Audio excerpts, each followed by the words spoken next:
How many of you still remember math, which you learned in middle school or high school? Please raise your hand. Wow, that's a lot of people. Now, how many of you have used that same math knowledge in the past 15 days? Please raise your hand. All right.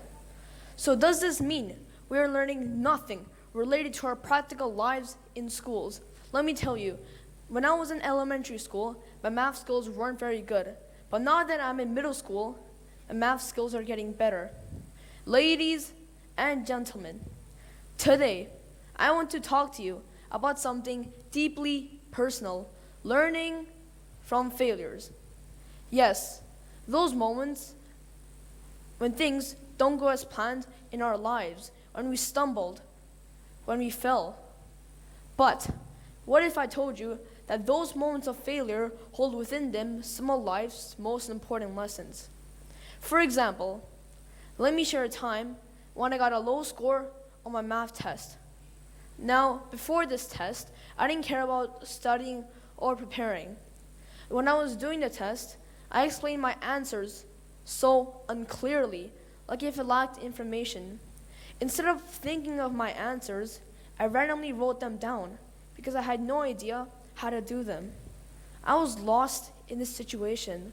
I was also pretty worried about whether I passed or not, but I just had to accept my fate. Then, a week later, my math teacher had finished grading everyone's test. Now, she was handing them out, but with a twist. She handed them out upside down so that no one else could see it. And when I finally got mine, I stood away from the table so that no one else could see my test. I took a first glance, and I was shocked. I got a 3 out of an 8. Now, in an IB school like CISB, 8 is the maximum score you can get in all assessments. I was astonished. Even before the test had finished, I had 2 choices. The first choice was to copy off my friend. A second choice was to accept defeat.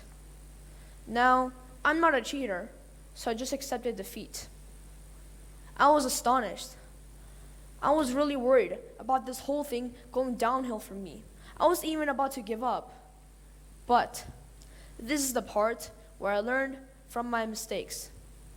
Now, I was told not to give up because whatever you believe, you can achieve.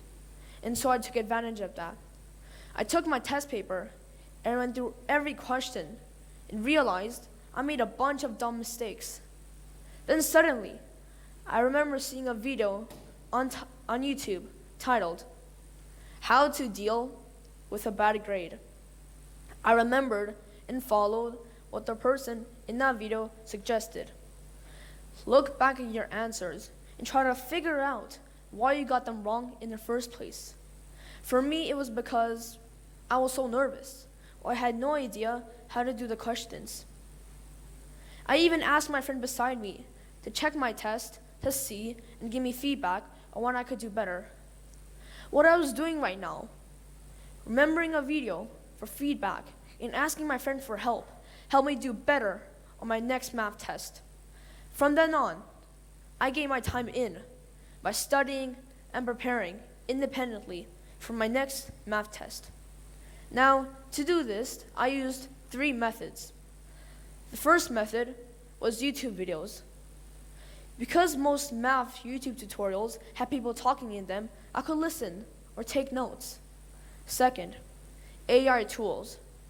Because AI is so advanced, it could help break down the math equation into step-by-step and make it easy for me to understand. Third and lastly, look back at your answers and try to figure out why you got them wrong in the first place. Then the next math test came along. I was far more prepared than I had ever been, feeling confident that I could finally do this. As soon as the test started, I went through every question very, very carefully. Instead of guessing randomly, I actually thought of my answers before writing them down.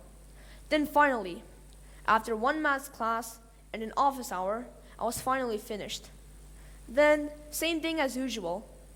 A week later, my math teacher had finished grading everyone's tests, and she was handing them upside down.